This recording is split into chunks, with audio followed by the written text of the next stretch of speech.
t'as osé tuer mon père, sale ordure! Tu vas me le payer! Je vais te buter, Tintin! Je vais t'enfoncer cette épée dans la gorge! Je vais t'arracher les tripes! Je vais te tuer, enfoiré!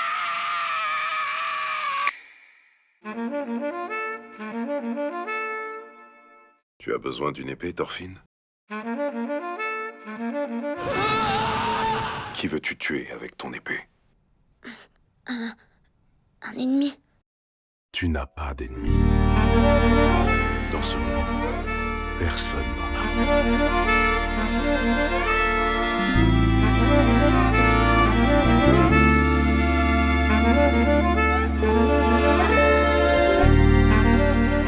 Bon, aujourd'hui on s'attaque à une œuvre pas comme les autres. Une œuvre qui a marqué son milieu, une œuvre aussi complexe que grandiose, aussi simple que puissante. Je parle bien sûr de Vinland Saga. Je sais qu'il y a beaucoup de vidéos sur Vinland Saga, mais j'ai essayé d'apporter quelque chose de nouveau, de ne pas parler que de l'histoire, mais de tout ce qui participe à magnifier ce chef-d'œuvre. J'espère que cela vous plaira, n'hésitez pas à me dire ce que vous en pensez dans les commentaires. Bref, sans plus tarder, commençons. Et avant tout, un petit résumé s'impose. Si vous venez de voir l'animé et que vous avez la flemme de revoir un résumé, voici le timecode de la suite. On suit donc l'histoire de Thorfinn, habitant d'un petit village islandais avec sa sœur, sa mère et son père Thors. On apprend que ce dernier était auparavant un grand guerrier viking redouté de tous, qui a fui la guerre pour s'installer ici. Alors qu'il est retrouvé et missionné de rejoindre à nouveau les troupes danoises au vu de la guerre contre l'Angleterre, il est assassiné par le chef d'un groupe de mercenaires nommé Askeladd. Thorfinn, qui assiste à la mort de son père, est pris d'une rage folle, ce qui le poussera à poursuivre Askeladd en quête de vengeance. S'ensuit donc une longue épopée de 10 ans pendant laquelle Thorfinn tue sans relâche aux côtés de la bande d'Askeladd, avec comme seul objectif en tête d'obtenir un duel pour venger la mort de son père. En parallèle de cela, il y a un grand développement politique entre le prince Knut et le roi Sven du Danemark, à travers la conquête de l'Angleterre. Finalement, après de nombreux rebondissements que l'on développera évidemment par la suite, Askeladd commet un régicide en feignant la folie,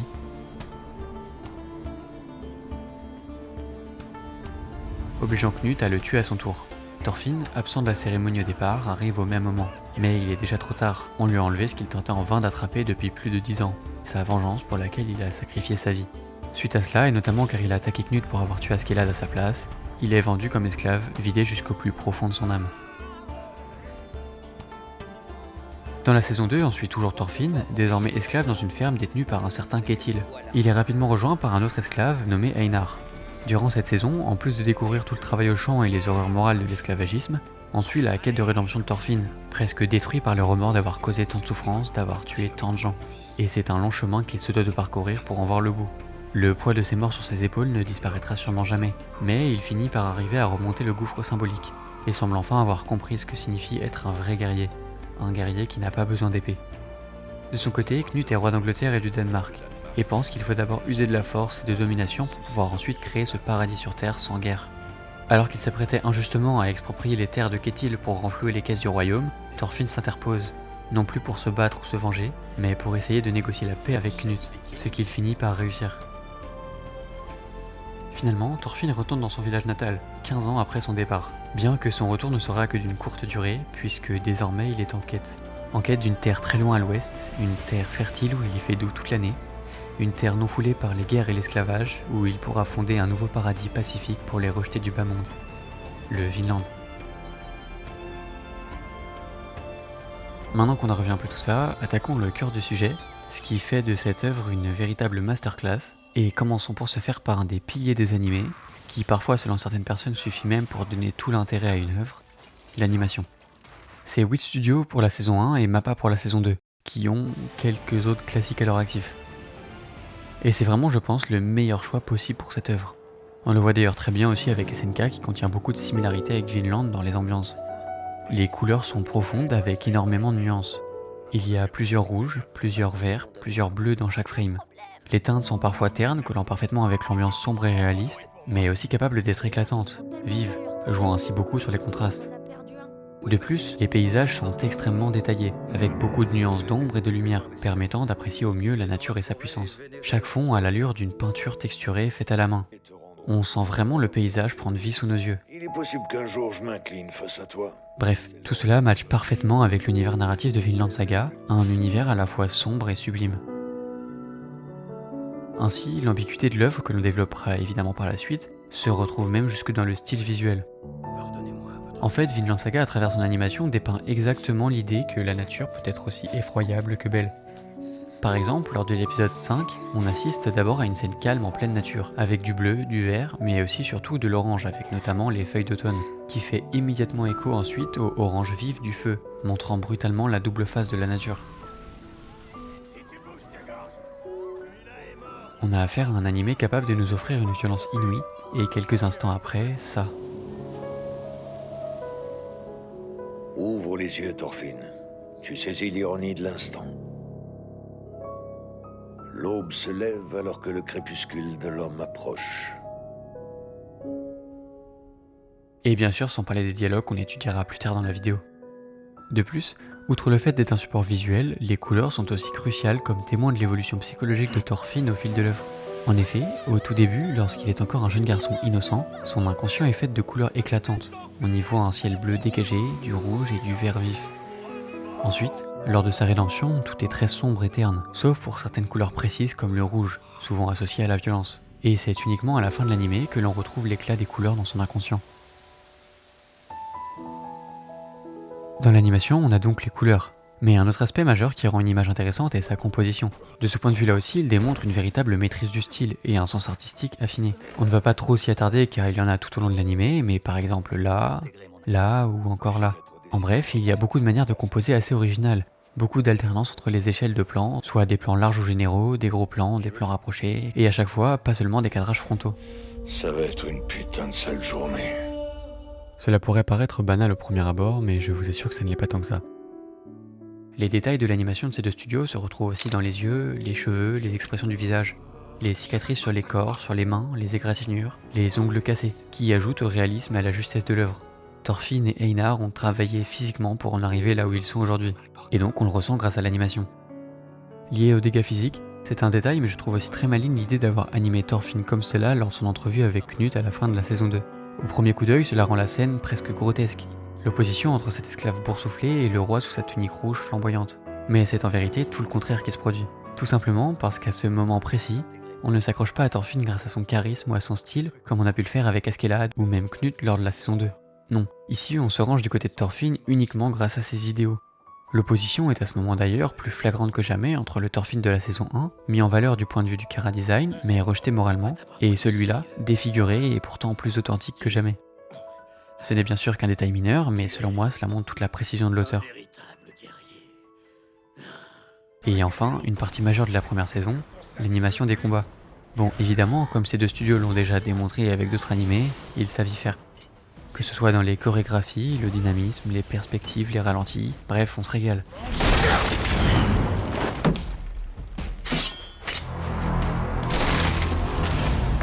Mais selon moi, ce n'est pas ce qui rend ces combats si intéressants à suivre. En effet, et c'est là qu'on rejoint doucement notre prochaine partie sur les personnages, je trouve que ce qui rend mémorable ces affrontements, c'est surtout la stratégie qu'il y a derrière. À chaque fois, on a le droit à des combats vraiment originaux, dans lesquels de vraies stratégies sont mises en place pour gagner, pas simplement des échanges de coups. Ainsi, en plus de définir la personnalité des personnages, cela amène beaucoup plus de suspense et d'intérêt au combat. A titre d'exemple, Askeladd, qui passe sous la voile dès le début de l'affrontement contre Thor, expose sa ruse.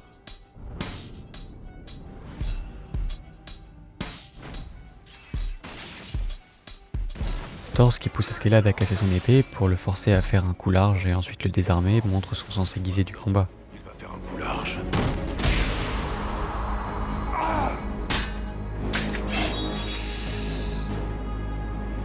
Et Askeladd, qui fait mine d'avoir oublié qui est Thor lors d'un affrontement contre Thorfinn afin de le pousser à bout mentalement, montre sa connaissance de la psychologie humaine, etc. etc. Bref, puisqu'on a commencé à l'évoquer ici, continuons dès à présent vers la prochaine catégorie, les personnages. En effet, un des aspects majeurs qui fait de cette œuvre une réussite est également le développement des personnages et leur ambiguïté respective. Soit le fait que les protagonistes ne soient pas que gentils, voire pas du tout parfois, et les antagonistes ne soient pas que mauvais. Évidemment, ce n'est pas une révolution, mais néanmoins, c'est diablement bien exécuté dans Vinland Saga. Tout d'abord, on a le magnifique personnage d'Askeladd, qui presque à lui tout seul porte l'intérêt de la saison 1. En effet, et on le développera dans la prochaine partie sur le scénario et l'écriture, mais au final, la vengeance de Thorfinn n'est qu'une faible partie de tous les événements de la première saison. Et c'est très certainement grâce au personnage d'Askeladd qu'elle est aussi palpitante à suivre. Qu'est-ce qui lui arrive ? Dès son introduction, on voit Askeladd dans cette position, qui n'est pas du tout anodine. Le fait qu'il soit penché de cette manière le place en rupture avec les autres lignes directrices de l'image, à l'inverse de Floki, parfaitement droit. Ainsi, dès le départ, on peut anticiper qu'Askeladd est cet être disruptif. C'est un homme donc très ambigu qui comprend mieux que quiconque la psychologie humaine, mais qui, au contraire de Thors, l'accepte et joue avec. Il comprend sûrement ce que Thors avait lui-même compris sur la valeur d'un vrai guerrier, mais il n'a simplement pas envie de s'incomber de la tâche de changer le monde. Ce n'est pas par lâcheté qu'il a décidé de tuer Thors de cette manière pendant le duel, c'est simplement qu'il n'en a que faire des règles. D'autant plus que c'est un personnage qui, malgré son flegme apparent, ressent tout de même des émotions. Sache, Bjorn, que tout ce temps, tu as été le seul ami que j'ai jamais eu. Et lors de la mort de Bjorn, on apprend d'ailleurs à mieux cerner la personnalité d'Askeladd. Il est un personnage profondément cynique, qui rejette les conventions morales et méprise tout, lui y compris. C'est un être extrêmement conscient du monde qui l'entoure et qui l'observe, du haut de sa lucidité, avec dégoût. On le voit encore lors de la scène de la grotte, symbole des bas-fonds de l'humanité desquels Thorfinn tente d'échapper. De tous les guerriers qui s'entretuent perpétuellement, Askeladd est bien dedans, mais c'est pourtant le seul doté de conscience et vêtu d'une apparence normale. Comme depuis le début, il comprend le fonctionnement du monde, mais il plonge quand même. Il dit même à Thorfinn « Et emmène avec toi tous ceux que tu as tués. Livre une bataille qui en vaut vraiment la peine. Deviens un vrai guerrier !» Askeladd a compris. Il sait, mais pour lui, décide d'en faire autrement. Et rien que son nom en dit long sur sa personnalité. On en apprend l'origine durant une sublime interlude sur son passé. La suie me collait à la peau et j'empestais le crottin. On m'avait assigné au soufflet et au ramonage des fourneaux. D'où le surnom d'Askeladd, qui signifie couvert de cendres. Mais d'un point de vue plus métaphorique, les cendres dont il est couvert sont celles des horreurs humaines, des corps et des maisons embrasées durant les pillages. Il porte sur lui l'immondice d'une civilisation enclin à la destruction. Plus horrible encore, il en est conscient. Voilà qui fait toute la profondeur du personnage d'Askeladd. Ensuite, bien évidemment, on a aussi Thorfinn, le personnage principal, au travers duquel on suit toute l'histoire. Là encore, on a le droit à un personnage très contrasté, surtout entre la saison 1 et 2. Dans la première, il est guidé par son désir de vengeance, et au vu de ses actions, il n'est en vérité pas plus le gentil de l'histoire que n'importe lequel des pillards. On pourrait même le qualifier d'anti-héros par moment. Par ailleurs, en vérité, on l'a évoqué plus tôt, mais Thorfinn et sa quête sont assez largement mis au second plan durant la saison 1, avec quelques duels palpitants de temps en temps certes, mais c'est surtout la montée au pouvoir de Knut et Askeladd qui nous tient en haleine. L'œuvre ne se concentre au final pas tant sur ce personnage durant cette phase, tout simplement car ça n'en est pas le but. Dans la saison 2 en revanche, il repasse complètement au premier plan, puisque sa nouvelle quête, la rédemption, est bien ce vers quoi l'anime veut concentrer notre attention. Thorfinn, de par sa position de personnage principal, sert par définition de modèle, au sens neutre du terme bien sûr. Mais je ne peux malheureusement pas vous en dire plus tout de suite, il faudra attendre encore un tout petit peu pour ça, puisque ce qui rend ce personnage si mémorable est sans doute toute la psychologie et la philosophie qu'il y a derrière son écriture. Knut aussi est un personnage tout aussi ambigu, un roi en quête de puissance cherchant à créer un paradis sur terre, défiant Dieu et prêt à sacrifier une part de morale si besoin. Avec un objectif in fine similaire à Thorfinn, il permet de faire miroiter l'autre penchant de la solution, la violence et la domination. Mais en même temps, comment en vouloir à celui qui s'est éveillé à cause d'un meurtre ? La violence est littéralement le point déclencheur de sa nouvelle conscience du monde et de sa volonté de paradis. Et donc, comme on vient de l'évoquer, ce qui fait la force de l'anime, c'est non seulement les personnages en tant que tels, mais aussi leurs relations. Que ce soit la discrète mais poétique amitié entre Askeladd et Bjorn, la relation philosophique du miroir entre Askeladd et Thors, l'amitié née des bas-fonds entre Thorfinn et Einar, aussi la haine unissant pour toujours Thorfinn et Askeladd, mais qui devient malgré lui une sorte de mentor pour le jeune héros. À ce titre, il est intéressant d'observer la grande similarité entre l'animation de la mort de Thors et celle d'Askeladd, toutes deux assistées par un Thorfinn impuissant, ce qui exacerbe l'ambiguïté de leur relation. Et à vrai dire, même les personnages qui pourraient sembler au premier abord banals ou anecdotiques sont en fait très utiles au développement philosophique de l'histoire. À titre d'exemple, Ormar, présenté par son frère et son père comme un couard, le faible de la famille, qu'il faut éveiller à la manière du prince Knut par la violence, sert à enfin montrer que tuer n'est pas la solution miracle pour devenir un homme ou un guerrier, que c'est en refusant la violence qu'il devient un homme fort, et enfin que ce n'est pas une question de lâcheté, mais de courage. La violence est le dernier bastion de l'incompétence. Voilà ce que dit Salvor Hardin, personnage fictif de la série de science-fiction Fondation de Isaac Asimov. En somme, il est bien plus courageux de ne pas en faire preuve. Pour retourner sur les personnages, Leif aussi représente physiquement cette porte de sortie pour Thorfinn, présent à ses côtés à plus de 3 reprises, mais qu'il n'aura la force de franchir qu'une fois son propre chemin éclairci. Ou enfin Ketil, qui permet de rappeler que c'est bien la colère, la rage et la volonté d'appartenance qui créent tous ces ravages, qui peuvent transformer un homme bon, ou en tout cas en comparaison avec les autres, en bête sanguinaire. Je pense vraiment que chacun des personnages un tant soit peu développés dans cet animé est une véritable réussite et apporte quelque chose avec lui.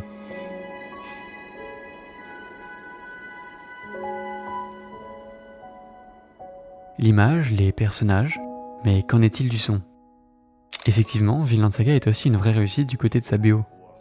Les musiques, composées par Yutaka Yamada, sont très variées, alternant entre des ambiances joyeuses, Pour toi? Qu'est-ce que tu fais ici? Tu débarques dans ma maison maintenant? des moments de tension, Jamais tu me refais un coup pareil, je te tuerai moi-même. Je déteste les prêtres, suis-je assez clair? ou des purs envolées au piano.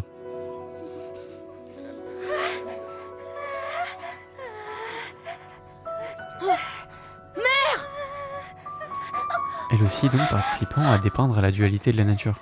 Pour cette partie, on va s'attarder sur une interview du réalisateur de l'anime Shuei Yabuta, le directeur des sound effects Shoei Yata, et donc le compositeur Yutaka Yamada. Tout d'abord, ce dernier explique que pour composer ses musiques, il s'est beaucoup concentré sur le développement psychologique interne des personnages. De même pour le réalisateur, il souhaitait que les musiques fassent écho davantage aux émotions des personnages qu'aux actions en déroulement. Les musiques ne décrivent pas la scène, elles portent quelque chose de plus lourd en elles. Nous en avons besoin. Un point très intéressant de l'interview concerne l'idée d'un point de vue différent apporté par la musique. En effet, la musique et l'audio en général dans Vinland Saga apportent un tout autre point de vue que le visuel, et nous permet de ressentir d'autres émotions, de modifier la perception initiale de la scène. Il parle aussi d'un changement de point de vue concernant le temps. Le rythme de l'action est déterminé souvent au montage. C'est à ce moment que se décide quelle intention finale va être donnée à la scène, et donc quelle perception du temps vous voulez donner au spectateur. Et dans Vinland Saga, la musique est parfois décorrélée de l'action, comme une pièce suivant son propre chemin, et qui pourtant entre en pleine symbiose avec le moment, peut-être justement de par cette dualité de la nature, sublime, aussi belle que terrifiante. Ainsi, cette décorrélation amène en fait un dialogue entre visuel et musique, formant, comme le dit Yabuta, un nouveau son en lui-même. Pour revenir à la complexité des musiques, Yamada évoque pour la saison 2 que l'idée d'un son triste ou joyeux n'aurait pas été assez profond pour Vinland Saga, et que, pour composer cette deuxième partie, il s'était concentré sur la question de « qu'est-ce que ça fait de vivre ?» Ainsi, il s'est laissé porter par ses émotions, ses ressentis sur la beauté abstraite mais si puissante de la vie, qu'expriment les personnages comme Marnid par exemple. Ce qui en fait une pièce musicale profondément personnelle, d'où encore une fois l'idée de point de vue qu'il évoquait. C'est une véritable touche d'artiste. Bon, et maintenant qu'on a évoqué les éléments qui subliment Vinland Saga, parlons désormais de l'histoire en tant que telle, soit le scénario, l'écriture et tout le développement philosophique qu'il y a derrière, véritable cœur pulsionnel de l'œuvre. Récemment, j'ai regardé cette vidéo de Lagan sur le Chapeauté 2, et dedans, il dénonce la fâcheuse tendance de nombreuses réalisations récentes à ne pas oser le sérieux, à faire une blague pour détendre l'atmosphère au moment d'un climax, soit ce qu'on appelle le comic relief. Pour la petite histoire, à la base dans la tradition littéraire, le mélange entre tragédie et comédie était strictement interdit. Mais au fil du temps, et porté par des auteurs quelque peu connus comme Christopher Marlowe ou William Shakespeare, le comic relief a été introduit afin de diversifier les émotions délivrées et pour soulager un peu le public. La différence est que tout d'abord, cela a été très occasionnel, seulement là pour contrebalancer un peu de temps à autre. Et que surtout, ce n'était pas pendant une scène de tension, mais plutôt une scène drôle au milieu de deux scènes importantes. Le problème aujourd'hui est que c'est devenu trop omniprésent, comme si les productions avaient peur de faire du sérieux, que les choses soient engageantes. Un peu comme si la blague venait garantir que le spectateur allait ressentir quelque chose au cas où la scène de tension était pourrie. Et je pense que Lagan a tout à fait raison de critiquer cette tendance. Et donc, à la manière du Chapeauté 2, pour en revenir à la vidéo, un des éléments rendant si puissant Vinland Saga selon moi est son sérieux. C'est une œuvre sincère, qui n'a pas peur de faire ressentir des émotions profondes, d'aller à fond dans l'intention d'une scène et des personnages. À ce titre, le fait que tout soit ancré dans un univers réel permet d'encore davantage miroiter notre monde. D'autant plus avec tout le développement politique au centre de l'histoire, avec le plan d'escalade, les successions, les conquêtes, etc., qui ancrent le récit dans la réalité.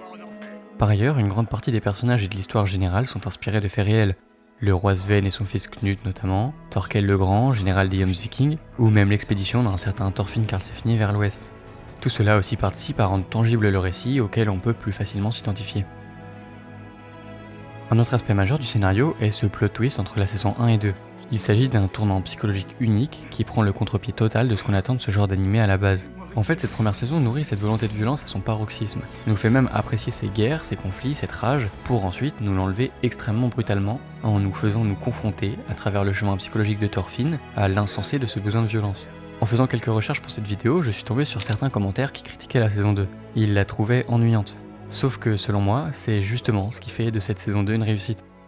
On s'ennuie. C'est relatif bien sûr, mais en tout cas, on fait directement face à notre besoin, notre manque de violence qu'on nous a donné lors de la saison 1, et qui est ce que l'anime critique. Par ailleurs, même le réalisateur de l'anime Shuhei Yabuta explique avoir été au premier abord choqué de la différence de ton entre la saison 1 et le premier épisode de la saison 2, directement plus centré sur l'intériorité des personnages. Il y a bien sûr quelques épisodes de violence, mais au lieu d'y prendre part comme dans la saison 1, ils sont désormais critiqués. Et surtout, l'anime prend son temps. Cette deuxième partie est contemplative, on apprend à apprécier la nature et ses couleurs. Le réalisateur explique dans une interview que dans la saison 2, il voulait que le spectateur ressente la beauté dans le simple acte de vivre. Et donc, à travers cette lenteur inusuelle de la saison, l'anime nous fait ressentir que tous ces meurtres, toute cette violence ne disparaît pas en une ellipse, mais c'est un long chemin ardu. L'anime agit physiquement sur nous, pas simplement psychologiquement. Tiens, ferais-tu preuve de miséricorde maintenant?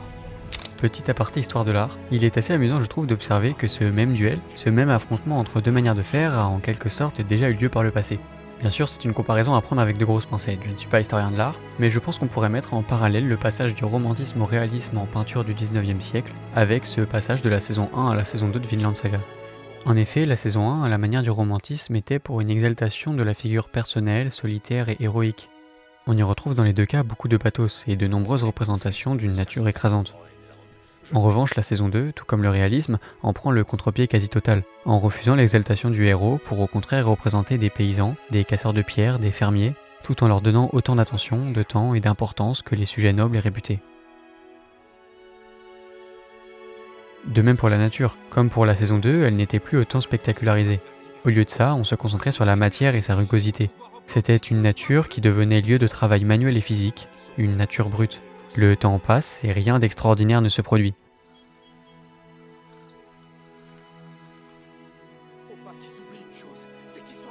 Vinland Saga est aussi particulièrement doué pour les développements secondaires, simplement de passage, mais pourtant plus que marquants. On retrouve ce concernant le dialogue sur l'amour et la mort entre le prêtre et Knut, où l'amour humain ne serait que de la discrimination déguisée en un noble sentiment, et que l'amour véritable serait quelque chose d'une neutralité absolue, dont nous serions dénués et ne retrouverions qu'une fois morts et libérés de la rage de la convoitise. Si c'est une réflexion qui vous intéresse, je vous conseille cette vidéo d'Ego qui traite exactement du même sujet. Ou encore le développement sur l'impassibilité de Dieu face au monde et ses calamités, que Knut défie frontalement. Il voit tout. Ceux qui enterrent leurs amis, ces familles qui s'entretuent. Il a une vue plongeante sur ce spectacle, juché sur son trône, du haut de son paradis. Je ne le tolérerai plus. De même pour la famille avec qui on partage le repas juste avant leur cruelle exécution par la bande d'Askelad.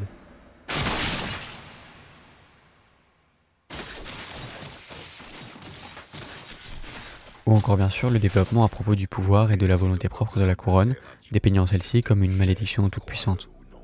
Ce n'est pas le roi qui jouit de ses pouvoirs divins. C'est la couronne qui s'en sert pour arriver à ses fins. La couronne n'ordonne au roi que deux choses, jouir de son pouvoir et étendre son pouvoir. L'initiative m'appartient. Avec également la tête du roi Sven accompagnant l'esprit de Knut, une tête, métaphore de tout l'ego du pouvoir humain, capable de détourner l'âme de tout idéal en vue de puissance. Concernant l'écriture, on a le droit à quelque chose de parfaitement construit, avec même dans les détails des foreshadowing ou des dialogues en écho d'un bout à l'autre de la nuée. Par exemple, dès l'épisode 1, on a un foreshadowing avec un esclave auquel Thor propose d'aller au Vinland. Le principe de l'esclavage est peut-être la quintessence de la violence et de l'horreur humaine. Le Vinland devient donc une métaphore de la libération de cette violence. Une métaphore qui sera reprise plus tard par Thorfinn, entre-temps lui aussi devenu esclave de lui-même et d'un autre, et qui a comme objectif de libérer les autres de cette violence. Il a enfin compris ce que son père proposait dès le premier épisode. Le Vinland n'était pas qu'une destination pour l'éloigner physiquement de l'horreur, c'est aussi un concept, un idéal de paix pour l'humanité. Pour ce qui est des dialogues en écho, on a l'ouverture de la saison 2, presque mot pour mot la même à la fin de celle-ci. Voici les extraits. Grave-le dans l'océan.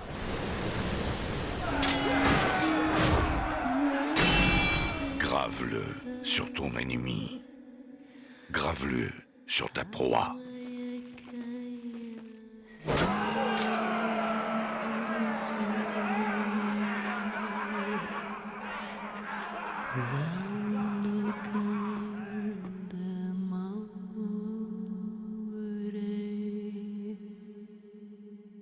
grave cette ardeur sur moi.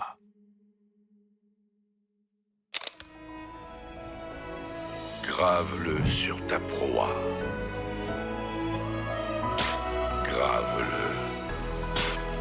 Grave-le. Hé, quand est-ce que tu comptes te mettre au travail, serpent? On se bouge, allez. Et vous retournez ce champ en 2 temps, 3 mouvements. Grave cette sensation au creux de ta main.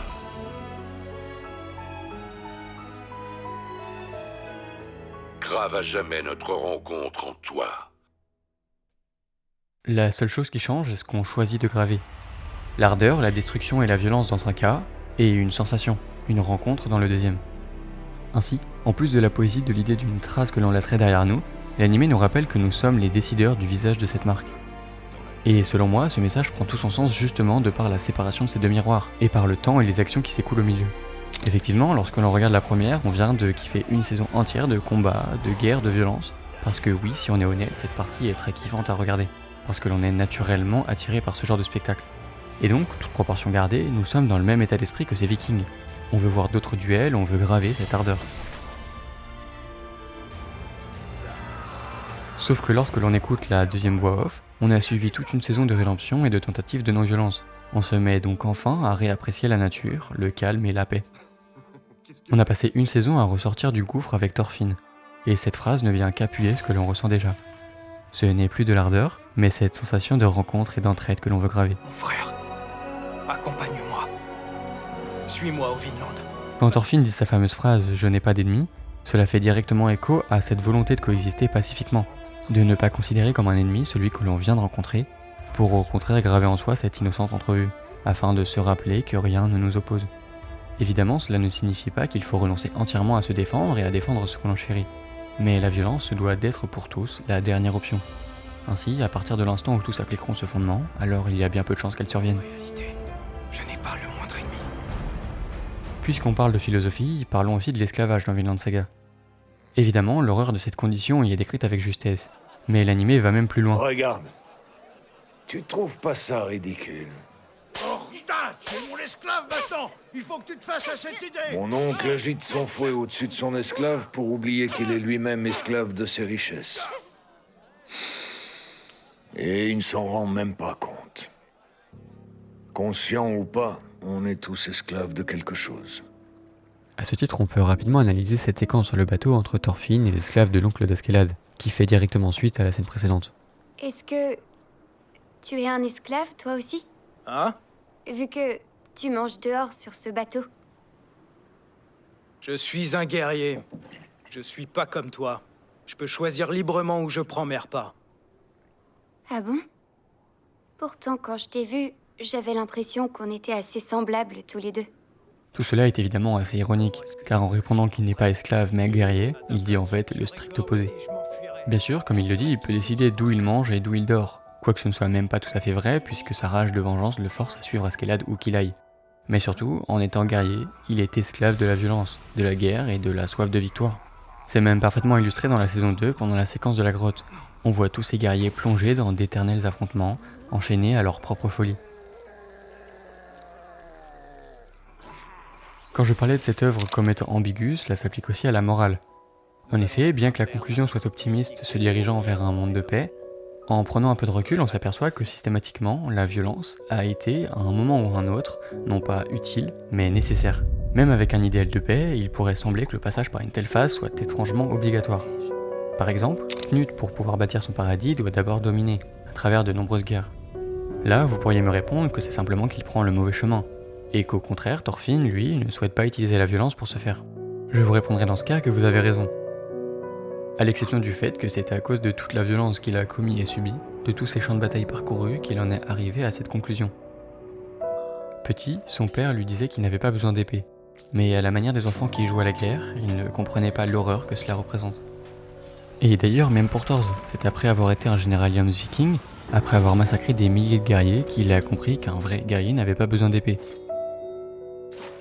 En fait, c'est très simple. Si quelqu'un vous dit quelque chose, au mieux vous le croyez, mais il est très difficile de pleinement le comprendre, pleinement le conscientiser autant que celui qui l'aura vu ou vécu. Une expérience ne se transmet pas comme une parole ou une idée. À ce titre, Thor dit même ceci à Thorfinn. Mais bon, j'imagine que tu dois vivre tes propres expériences pour comprendre. Thorfinn, pour moi, un vrai guerrier n'a pas besoin d'épée.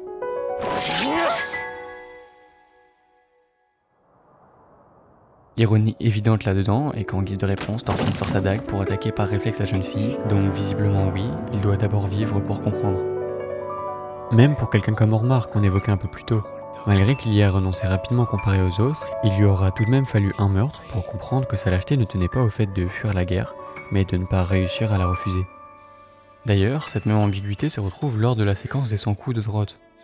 À la fin, ce n'est pas Thorfinn, mais lui-même qui s'écroule. Donc il apparaît enfin que ne pas répondre à la violence soit le bon chemin, et qu'il faut encaisser et résister, et que l'assaillant s'écroulera de lui-même.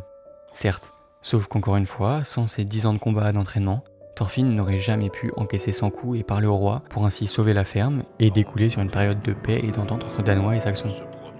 La lisière entre nécessité de la violence ou non apparaît donc comme particulièrement fine quand on essaye de l'observer avec attention. Là où tout ça est intéressant est que ce n'est pas une erreur de l'animé, qui ne fait en vérité que constater et illustrer toute la complexité de la psychologie humaine. Il donne bien sûr quelques clés de lecture et de direction, mais amène surtout le spectateur à y songer par lui-même. Parmi les clés qu'il donne, il y a l'idée qu'un seul vrai guerrier, comme Thor ou Thorfinn, suffirait pour guider les autres vers le droit chemin. Sauf qu'encore une fois, deux problèmes s'offrent à nous. D'une part, Thorfinn lui-même dit que le monde actuel est trop pourri pour le sauver, et qu'il faut en conséquence fonder un nouveau pays sur une terre vierge de toute guerre ou d'esclavage. À cela vient répondre Knut, qui se propose de sauver ceux que Thorfinn pensait insauvables, les Vikings, offrant à nouveau une porte d'espoir, et donc en théorie, premier problème réglé. Le deuxième est que désormais, la paix se base sur la confiance du leader. Mais si un nouveau entre en scène et que cette fois il veut à nouveau la guerre, puisque les habitants n'ont pas eux-mêmes connu et intériorisé l'horreur que cela représente, ils seront bien plus facilement enclins à changer d'avis. Cela surtout au vu de la tendance humaine naturelle au ressentiment et à la vengeance. Évidemment, tout cela ne signifie absolument pas que la violence est nécessaire. Je pense assez clair le fait que l'animé la dénonce. Simplement, il est intéressant je trouve d'observer la fragilité de cette lisière pour garder en tête que la paix n'est peut-être jamais immuable, et que pour la garantir, il faut se souvenir. Se souvenir de l'immondice de la guerre et des ravages de la haine. Qui plus est, nous aussi avions la clé dès le début. Un véritable guerrier n'a pas besoin d'épée. Un vrai guerrier n'a pas besoin d'épée. On nous l'a dit, on l'a entendu, et pourtant nous aussi avons eu besoin de ce chemin réflexif. La saison 1 nous était nécessaire pour que l'on comprenne la saison 2. Sans avoir ressenti et suivi Thorfinn pendant ces 10 ans de haine, la saison 2 nous aurait paru certainement presque dénuée d'intérêt. On aurait juste voulu plus d'action, plus de guerre, plus de duels. Juste avant, je disais que tout le monde n'a pas un Thorfinn ou un Thor à ses côtés à qui faire confiance sur ce qu'il faut ou ne faut pas faire. Mais peut-être que c'est justement là que le concept de l'art rentre en ligne de compte. Et si l'art était l'entité capable de jouer ce rôle pour nous ? Si l'art permettait de frôler cette sensation véritable de l'horreur et du dégoût de la violence ? Alors peut-être que Vinland Saga est un chef-d'œuvre justement car il remplit ce rôle pour nous. Parce qu'il incarne pour l'humanité le rôle de Thorfinn. Parce qu'il nous permet de vivre le récit initiatique, de la rage jusqu'au pacifisme résolu. Est-ce une utopie ou pas ? L'histoire aurait tendance à montrer que oui. Mais après tout, seul un avenir rempli d'efforts et de volonté nous montrera la vérité.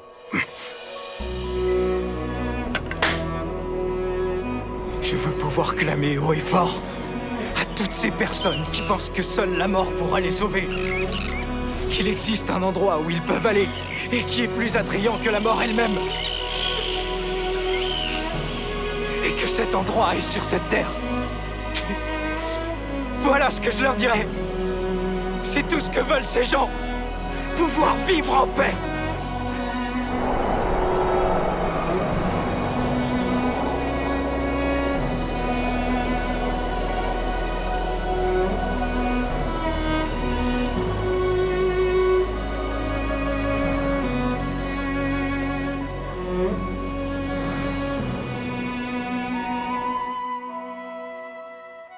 Bon, eh bien j'espère que ça vous a plu. Encore une fois, si vous avez des remarques sur des points d'amélioration ou que vous voulez tout simplement réagir à la vidéo, je me ferai un plaisir d'en parler avec vous en commentaire. D'ailleurs à ce propos, merci énormément pour vos retours sur ma dernière vidéo, ça fait vraiment plaisir. Bref, sur ce, je vous dis à bientôt. C'était Aimis.